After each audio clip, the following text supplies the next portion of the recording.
1992 онд дутлагдсан Монгол Улсын их хурлын сонгуулийн тухай хуульд сонгууль бэлтгэн явуулах ажлыг эрхлэн хэрэгжүүлэхийн тулд Улсын хурлын дэргэдэх сонгуулийн ерөнхий хороо, сонгуулийн тойргийн хороо, сонгуулийн хэсгийн хороог тус байгуулна гэж заажээ.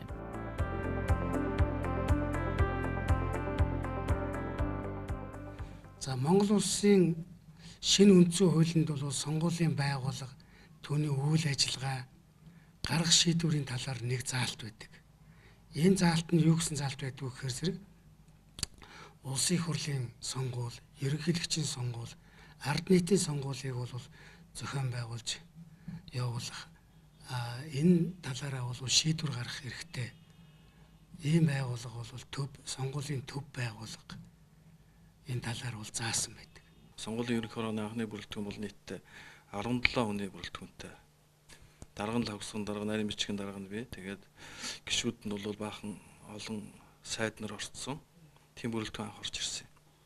92 оны 4 сарын 10-ны өглөө улсын баг хурлын чуулган дээр бол улсын баг хурлын нарийн бичгийн дарга Чимэд багш горимын санал хэлээд ер нь бол ийм байгууллагуудаас ийм улсууд оруулж ажиллуулъя гэсэн санал хэлээ. Тэн дээр санал хурааж зөвшөөрөгдөд тэгээд гишүүдийг ер нь голдуу хуульчд бас бүрэлдсэн тийм гишүүдийн баг оруулж ирээ. Тэгээд хүн бүрээр нь санал хураагаад сонгуулийн ерөнхий хорооны одоо тэр үчи 17 он байсан бол 15 нийтдээ дарга нарын бичгийн даргатай 15 хүнийг батлаад улсын баг хурлын тогтоол гараад тэгээд тэр нь бол 4 сарын 10-ны өдөр шүү дээ. Тогтоол гараад сонгуулийн ерөнхий хороонд бол 4 сарын 13-наас бүрэн эрхээ хэрэгжүүлэх тийм чиглэл өгөөд ингээд анх сонгуулийн ерөнхий хороо байгуулагдчихсан. Ингэж Монгол улс дахь сонгуулийн байгууллагын түүхийн цоо шинэ үе эхэлж, сонгуулийн байгууллагын бүтэц зохион байгуулалт, тогтолцооны зарчим журам өмнөхөөс эрс ялгаа тавилж, бие даасан үйл ажиллагааны цар хүрээ үлэмж нэмэгдсэн юм. Нэрэл одоо анхны юм гэдэг сүүлд нь эргээд бодоход маш их дурсамжтай.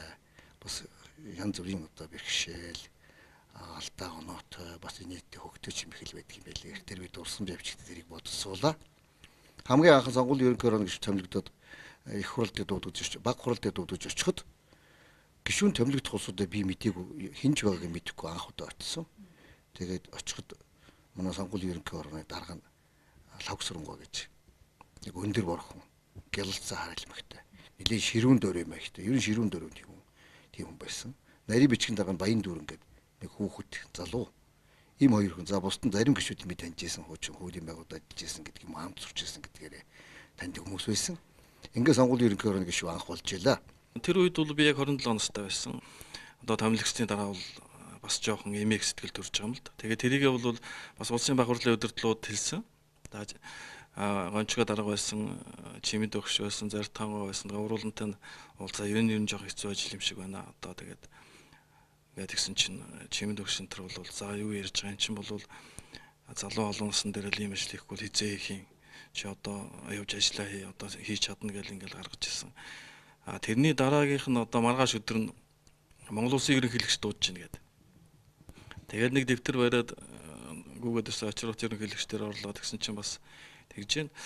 За чи энэ сонгуулийн байгууллагад томилогдсон. Тэгээ бас нэг ажил төрлөөсөө жоохон бэрхшээгээд байгаа энэ төр тал байна уу гэж тэгж гин. Тийм бас энэ тийм мэдсэн байна. Тэгээд би бас нэг жоохон ингэж эмээгээд байгаа маа ерөнхийлөгч байгаа гэсэн чинь. За юу гэж тийм юм байдгийг залуу хүн чинь энийг хийж чадна чи одоо ингэж ажлаа сайн хийгээрэй гээл тэгэл гаргасан тийм. Тэгээд тэрнээс хойш бол 25 жил болсон байна энэ байгууллагт ажиллаад. Сонгуулийн ерөнхий хороо нь Монгол Улсын их хурлын болон Монгол Улсын ерөнхийлөгчийн сонгуул, ард нийтийн санал асуулгыг улсын хэмжээгээр эрхлэн зохион байгуулах чигүүрэгтэй үйл ажиллагаагаа бие дааж хамтын удирдлагын зарчмаар явуулдаг байнгын ажиллагаатай төрийн байгууллага мөн гэж заажээ.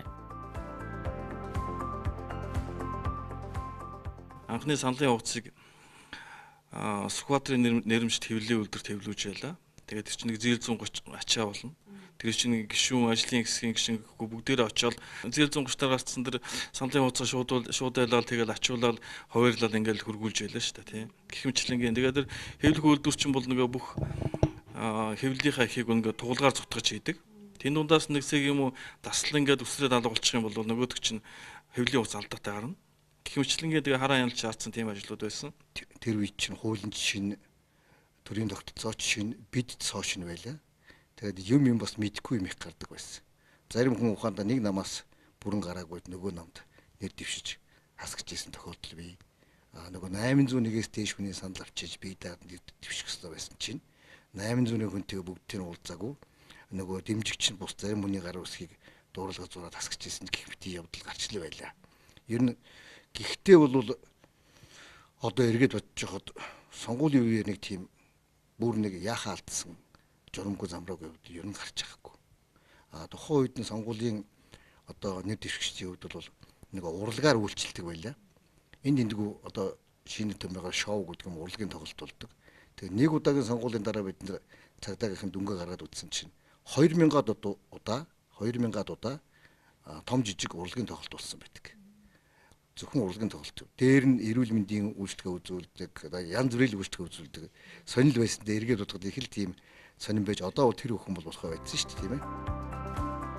Сонгуулийн ерөнхий хороо өөрийн бүрэн эрхэд хамаарах асуудлаар сонгуулийн хороод сонгууль бэлтгэн явуулах үүрэг бүхий төрийн төв, орон нутгийн байгууллага, түүнчлэн хууль тогтоомж заасан асуудлаар холбогдох бусад байгууллагаас шаардлагатай мэдээллийг гаргуулах, зохих албан тушаалтны мэдээллийг сонсож хууль биелүүлэх асуудлаар үүрэг даалгавар өгөх эрхтэй гэж эрх үүргийг тодорхой хуульчилж өгсөн.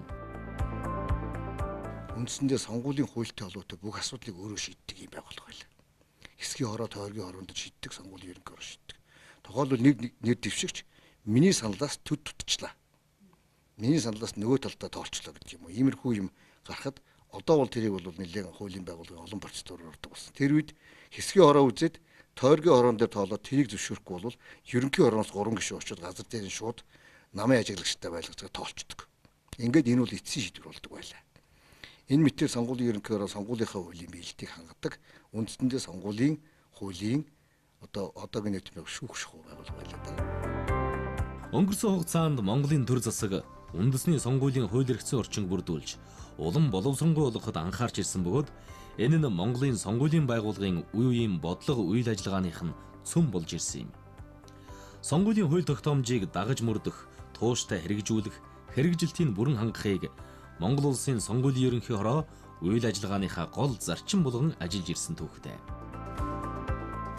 Сонгуулийн ерөнхий хороо нэг гол үүрэг нь сонгуулийн тухай хууль тогтоомжийг иргэддээ сурталчлах, таниулах юм ажил байсан. Энийг бид нар сонгуулийн ерөнхий хорооны гишүүд нэг аймаг хариуцдаг. Тэгээ хариуцсан аймагда тойргийн хороотой, хэсгийн хороотой хамтарч ажиллаад иргэддээ санал хураах, сонгуульд оролцох асуудлаар нь сурчлагаа явуулдаг. Тэгээд сонгуулийн хэсгийн хорооныхаа байрыг байгуулдаг. Сонгуулийн хэсгийн хороо сүүлдэн санал хураахаа байруулдаг тийм ээ. Тэрэндээ санал хураах одоо ганцхан хайрцгаар авдаг гэж шүү дээ. Хайрцаг нь хэдэн хайрцагтай вэ тэрэндээ авдаг, гараар тоолдог юм байсан. Нэг л удаа сонгуул дээр нэг 2 удаагийн сонгуул дээр баха хүмүүсийн хомсон дээр нэг бэхээр төрөгч үтсэн. Өөрөөр бусч юм нь яг нүдэрээ гараараа нэг 10 хуруугаараа барьж 2 нүдээр харж ажиллаа хийдэг байсан, их бодиттой байсан гэж боддог доо би юмсан. За миний үе сонгуулийн ерөнхий хорооны дараагаар 2001 онд томилогдсон.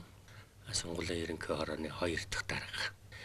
Миний үе энэ ажлыг хүлээж аваад сонгуулийн ерөнхий хороог тусгай байгууллага болох ажил хийсэн. За хороог бие даасан байгууллага болгож бидний хийсэн гол ажил бол нэгдүгээр торог төсөвтэй болгосон, алган одоо байртай болгосон.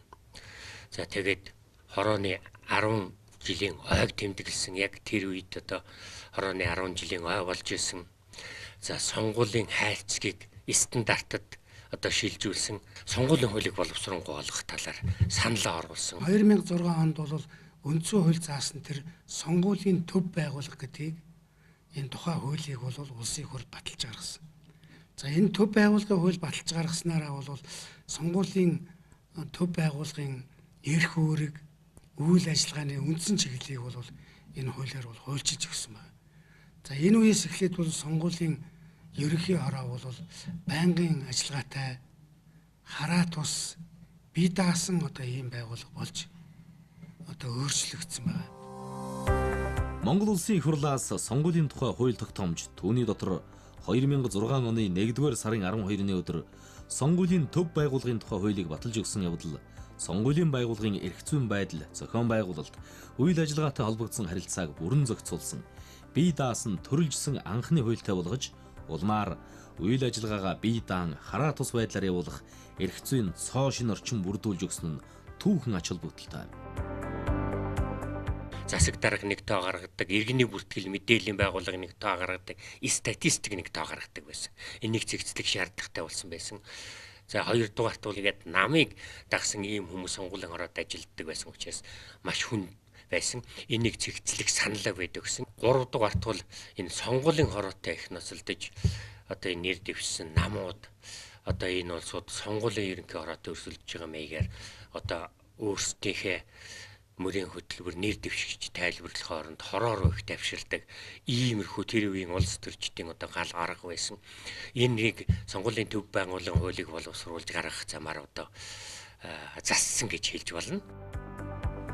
Улсын их хурлын 2006 оны 4-р сарын 27-ны өдрийн 31-33 дугаар тогтоолоор тус хороог 9 гишүүнтэйгээр шинжилэн байгуулсан юм.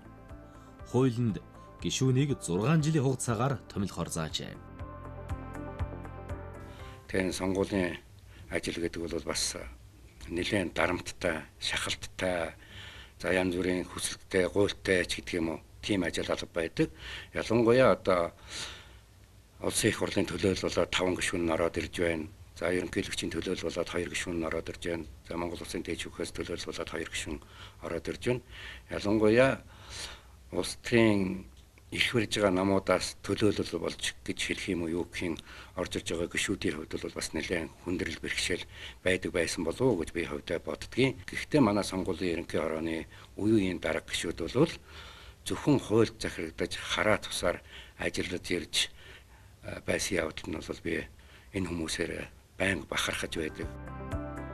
Монгол улсын сонгуулийн ерөнхий хорооны гишүүн нь Монгол улсын үндсэн хууль, сонгуулийн хууль тогтоомжийг дээдлэн сахиж, сонгуулийн ерөнхий хорооны гишүүний үүргээ шударгаар биелүүлэхэ батлан тангараг өргөдөг уламжлал тогтож, мөн үйл ажиллагаандаа баримтлах зарчим ёс зүйн хэм хэмжээг тогтоосон дүрм баримтлан ажилладаг болсон юм.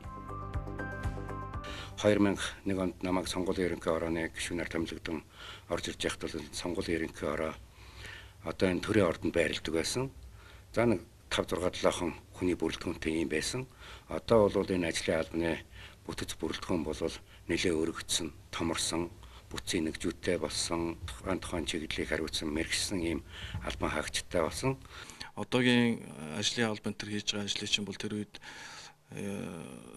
байнгын бус гэдэг юм уу да. Ерөнхийлөгчийн тамгын газар, улсын баг хурлын тамгын газар, улсын дээд шүүх прокурор өнтрээс хүмүүс аваад тэгээд тэр үед бол тухайн цаг үед нь ажиллаулаад тэгээд бусд үед нь ажиллаулдаг тийм л байсан. Тэгээд одоо бол сонгуулийн ерөнхий хороо 2001 онд сонгуулийн ерөнхий хороо өөрийн гэсэн байртай болоо тэрнээс хойш өөрийн ажлын албатай болоод ингээ явж байгаа. Тэгээ би бол 2006 оноос хойш ажлын албаны даргаар ажиллаж. Сонгуулийн ерөнхий хорооны 2013 оны 1-р сарын 18-ны өдрийн тэг 2 тоо тогтоолоор сонгуулийн ерөнхий хорооны ажлын албыг бүтцийн хувьд захиргаа санхүүгийн хэлтэс, хууль эрх зүйн хэлтэс, мэдээлэл судалгаа, арга зүйн хэлтэстэй болгосноор эрх үүрэг, үйл ажиллагааныхын цар хүрээ үлэмж өргөжж, ажилтнуудын ажлын ур чадвар үнэлэмж ихээхэн дээшилсэн юм.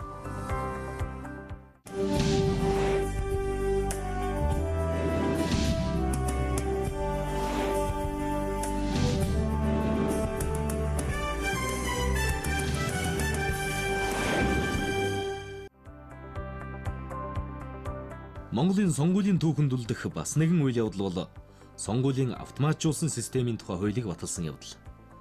Энэ хуулийг Монгол Улсын их хурл 2011 оны 11-р сарын 10-ны өдөр баталжээ. Хуулийн дагуу сонгуулийн ерөнхий хорооны 2012 оны 1-р сарын 26-ны тэг 6 тоо тогтоолоор сонгуулийн ерөнхий хорооны дэргэдэх мэдээллийн технологийн төвийн дүрмийг баталж, түүний бүтцийг шинжилэн техник үйлчилгээний хэлтэс, програм хангамжийн хэлтэстэй байхаар баталсан юм. Техник технологийн хувьд бол 25 жилийн хугацаанд зөвхөн дотооддоо төдийгүй гадаад одоо бас туршлага болохоор бол ийм ажлыг бол бас зохион байгуулж хийж чадсан. Хуулийн эрх зүйн орчныг нь бол бүрдүүлсэн. За сонгуулийн автоматжуулсан системийн тухай хууль гэж шинээр хуулийг одоо гаргаж, за үүнийхээ дагуу бол 12 оноос хойшхол бүхий сонгуулийг сонгуулийн автоматжуулсан системээр бол зохион байгуулж явууллаа. Сонгуулийн автоматжуулсан системийн тухай хууль нь Монгол улс дахь бүх хэлбэрийн сонгуул болон ард нийтийн санал асуулгыг зохион байгуулах, сонгуулийн дүн гаргах ажиллагаанд автомат тоолох хэрэгсэл ашиглах зарчим журмыг тодорхойлж, түүнийг ашиглагтай холбогдсон үүсэх харилцааг зохицуулсан анхны хууль юм. Ийм хууль Монголын сонгуулийн түүхэнд өмнө нь огт байгаагүй гэдгээрээ онцлогтой. За манай мэдээллийн технологийн төв сонгуулийн автоматжуулсан системийг сонгуул бэлтгэх ашиглалтын явцад мэрэгжлийн үйлчлэгээ үзүүлэх технологийн нэгдсэн удирдлагыг хангах чиг үүрэгтэйгээр 2012 онд байгуулагдсан. За дотроо бол техник үйлчлэгээний хэлтээс програм хангамжийн хэлтс гэсэн 2 хэлтстэй одоогоор бол нэг 17 ажилтнтайгаар үйл ажиллагаагаа явуулж байна. За санал тоолох төхөөрөмжийг бид нар сонгуул бэлтгэхдээ бол хэд хэдэн удаагийн тест шалгалтыг хийдэг. За одоогоор бол бид нар техникийн бэлэн байдлыг шалгах тестийн ажлыг хийж байгаа. Энэхүү автоматжуулсан системийг нэвтрүүлснээр сонгогчийг бүртгэх, санал авах, тоолох, дүн гаргах ажиллагаанд ашиглаж байгаа бөгөөд 2012-2016 оны улсын хурлын болон орон нутгийн сонгуул, 2013 оны Монгол улсын ерөнхийлөгчийн сонгуул зэргийг зохион байгуулахад тус амжилттай ашигласан юм. За энэ санал тоолох төхөөрөмж бол одоо яг бас Америкийн нэгдсэн улсад ашиглаж байгаа санал тоолох төхөөрөмж байгаа. За бид нар бол сая өнгөрсөн Америкийн нэгдсэн улсын ерөнхийлөгчийн сонгуулийг бас ажиглаад ирсэн. Тэгэхэд бол яг манайхтай ижил ийм санал тоолох төхөөрөмжийг бол ашиглаж байгаа. Харин ч одоо манайх бол тэднээс давуу талтай нь бол дүнгээ шууд дамжуулдаг байгаа. Америкт бол дүнгээ нэгтгэх ажил нь бол гар ажиллагаагаар хийгддэг юм байлээ. Энэ төхөөрөмж маань бол өөрөө нэгдүгээрт газар дээр дүнгээ гаргаад хэвлээд өгчихөн. За түүнээс гадна саналын хуудасныхаа зургнуудыг аваад зурган файлыг нь хадгалаад тэгээд тэр файлуудыг бол тухайн үед нь бас газар дээр ажиглагч нарт өгдөг. За түүнээс гадна эндээ авчираад архивлаад хадгалчихна. Дараад нь бас эндээс авах боломжтой. За сонгогчийн саналаа өгөө тэмдэглэж гисэн саналын хуудас нь өөрөө бас хадгалагдаад байж идэг. Ийм одоо баталгаатай тийм баримт нь үлддэг ийм технологи байгаа. Сонгуулийн автоматжуулсан системийг одоо ашиглах, сонгох энэ хамгийн анхны ажлын хэсгийг бол би ахалж ажилласан. Энэ техник хэрэгслийг бол сонгосон. Тэгээд энэ бол тийм ч амар одоо зүйл байгаагүй гэдгийг хэлмээр байна. Ерөнхийдөө бол Азийн төвшөнд гэдэг юм уу, сонгуулийн одоо байгууллагын нэр хүндийн хувьд авч үзэх юм бол манай энэ зүйлийг олон улсын ажиглагчид, олон улсын байгууллагууд бол ер нь эрг зүйл байна гэдэг зүйлийг бол хэлж байгаа. Зарим газраас бол жишээ нь Киргиз энэ төр бол манайхс туршлага аваад энэ техник хэрэгслийг нэвтрүүлээд амжилттай сонгуулаа зохион байгуулдаг болцсон. Ийм сайхан зүйлүүд бол байна. Ийхүү сонгуулийн автоматжуулсан системийн техник тоног төхөөрөмжийн иж бүрдлийг бэлтгэх, ашиглах талаар ихээхэн арга туршлага хуримтлуулж, тэдгээрийг мэрэгжлийн өндөр түвшинд бат найдвартай ажилуулах, тэдгээрт нарийн бие даасан үйлчилгээ хийх, үргэлжийн бэлэн байдлыг хангах чадвартай техник технологийн үндэсний баг бэлтгэж бие даан үйл ажиллагаагаа явуулж байна.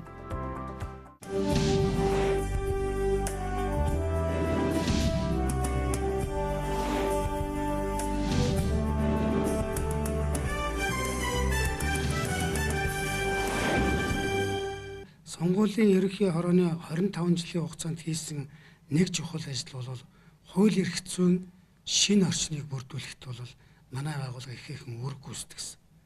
Ерөнхийлөгчийн сонгуулийн тухай, ард нийтийн санал асуулгын тухай, улсын их хурлын сонгуулийн тухай, мөн аймаг сум дүүрэг нийслэлийн иргэдийн төлөөлөгчдийн хурлын сонгуулийн тухай хуулиудыг боловсруулахад бол манай байгууллага бол ихээхэн одоо хувь нэмэр оруулсан. Өнгөрч 25 жилийн хугацаанд Монгол улсын сонгуулийн байгууллагын гадаад харилцаа ихээхэн өргөжж, Монголд явагдаж байгаа сонгуулийн үйл ажиллагааг ажиглах гадаадын ажиглагчдын тоо жилээс жилд улам нэмэгдэж ирсэн.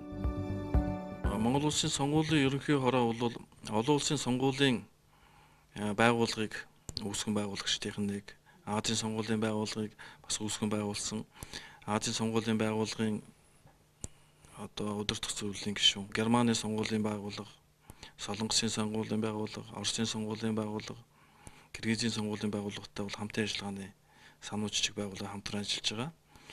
За сүүлийн одоо сонгуулиудыг бол Европын аюулгүй байдал хамтын ажиллагааны байгууллагын за 300 орчим ажиглагчид за 13 оноос хойш ажиглаж байна. Сонгуулийн хорооны хурлаас эхлээд дүрм журм хууль тогтчоом сонгогчдын нэрийн жагсаалт яаж гарч ийн үү, дотоодын ажиглагч яаж ажиллаж ийн гэх мэтлэнгийн бүх одоо манай үйл ажиллагаануудыг бүгдийг ажиглаа. Тэгээд тэд нар бол Европын аюулгүй байдал хамтын ажиллагааны байгууллагын хуралд танилцуулаад дүгнэлтээ гаргадаг байж байгаа. Энэ байгууллагын одоо сүүлийн өгж байгаа дүгнэлтээр бол Монгол Улсын сонгуулийн ерөнхий хороо бол зохион байгуулалтын хувьд бол харьцангуй сайн байна. Ер нь бол сонгуулаа бол зохион байгуулж байгаа энэ үйл ажиллагаанд нь бол эерэг дүгнэлт өгч байгаа гэсэн ийм зүйлийг бол хэлж байгаа. Монголын сонгуулийг бүхэлд нь эерэг үнэлж, сонгуулийн шинжилэл Монгол улсад бодиттой хэрэгжиж байгааг манай улс сонгуулийн ардчлалын дэг жаягийг чанд баримталж, олон улсад үлгэр загвар болох үс арга туршлага хуримтлуулсан гэдгийг нотолж зохих ёсоор дүгнсээр байна. Сонгогдох эрхийн хувьд бол бас их томоохон эргэлтийг бол бид хийж чадсан. Сонгуулийн ерөнхий хороо бол мэргэжил арга зүйн тусалцаа үзүүлж, сурчлагаа явуулж, сургалт явуулж ингэж ажиллаж байна. Тэгээ үүний үр дүнд бол сонгогдох эрхээ эдэлж байгаа хүний тоо бол өссөн. За өөр нэг манай хариуцдаг ажил бол ард нийтийн санал асуулга. Ард нийтийн санал асуулгын хууль эрх зүйн орчныг бүрдүүлэхэд бол бид бас ажиллаж байна. Ер нь бол 1945 оноос хойш бол ард нийтийн санал асуулга болоогүй боловч хууль эрх зүйн орчныг бүрдүүлэх тал дээр бол сонгуулийн ерөнхий хороо бол идэвхтэй ажиллаж ард нийтийн санал асуулгын хуулийг бол улсын хурлаар батлуулсан. За одоо шинжилгээний ажил нь бол бас явагдаж байна. Монгол улс сонгуулийн үйл явцыг богино хугацаанд боловсронгуй болгож, сонгуулийн ардчлалын үнэт зүйлсийг сонгогчдод хүртээсэн. Түүн дотор сонгуулийн үйл ажиллагааг бүрэн автоматжуулж, сонгуулийг амжилттай зохион байгуулсан хэмээн үнэлж, Монгол улсын сонгуулийн ерөнхий хороонд сонгогчдод ээлтэй сонгууль зохион байгуулагч олон улсын шагналыг хүртээсэн юм. Сонгуулийн байгууллага 25 жил болжээ. Өнөөдөр улам одоо жилээс жилд бэхжиж, сайжирч, өргөж, тэлж одоо дэлхийд үлгэрлэх ийм сонгуулийг зохион байгуулах болтлоо одоо хөгжсөнд би сэтгэл үеийг явдаг. Энэ хугацаанаас хойш бол одоо би сонгуулийн ерөнхий хорооны дараагаар ажиллаж байгаа бүх хүмүүстэй хамтарч ажилласан. За сонгуулийн ерөнхий хорооны дараагаар ажиллана гэдэг бол одоо бэлтгэгдсэн төр засгийн өндөр албан тушаалууд хашдсан эрдэм мэдлэгтэй ийм л хүмүүс ирдэг. Тэгээ энэ хүмүүст бол өөрийн гэсэн өнгө ажтай ажиллана. Арга барил, өнгө аяс, мэдлэг чадвар энэ ингээд энэ хүмүүсээс бол маш их зүйлийг бол ингээд ажиглаа сураал ингээд хоцорч байгаа юм л да. Монгол улсад ардчилсан сонгуулийг олон улсын жишгийн дагуу зохион байгуулах, бүрэн эрх үүрэг бүхий бие даасан, хараа тус байнгын ажиллагаатай бүтэц болох сонгуулийн ерөнхий хороо байгуулагдаад 25 жил болж байна. Энэ бүх олд амжилт бол манай үе үеийн сонгуулийн байгууллагын гишүүд, за ажилтнуудын одоо нүүрх хөдөлмөрийн үр дүн юм аа. Тийм учраас бол би энэ сонгуулийн ерөнхий хорооны 25 жилийн хойг тохиолдуулаад үе үеийн гишүүд, ажилтнуудтай бол ойн баярын мэнд дэвшүүлж, эрүүл их, аз жаргал, сайн сайхан бүхнийг хүсье өрөөё. Түүхийн ахар богино хугацаанд Монгол улсын ерөнхийлөгчийн 6, төрийн эрх барих дээд байгууллага улсын их хурлын 7, нийт 13 удаагийн сонгуулийг удирдан зохион байгуулж, аймаг нийслэлийн иргэдийн төлөөлөгчдийн хурлын сонгуулийг зохион байгуулахад мэргэжил арга зүйн тусалцаа үзүүлж ирсэн. Түүнээс гадна Монгол улсын сонгуулийн ерөнхий хороо улсын их хурлын 10 удаагийн нөхөн сонгуулийг зохион байгуулсан. Удахгүй болох Монгол улсын ерөнхийлөгчийн 2017 оны сонгуулийн бэлтгэл ажлыг тус хорооны мэргэжлийн хамт олон ханган ажиллаж байна.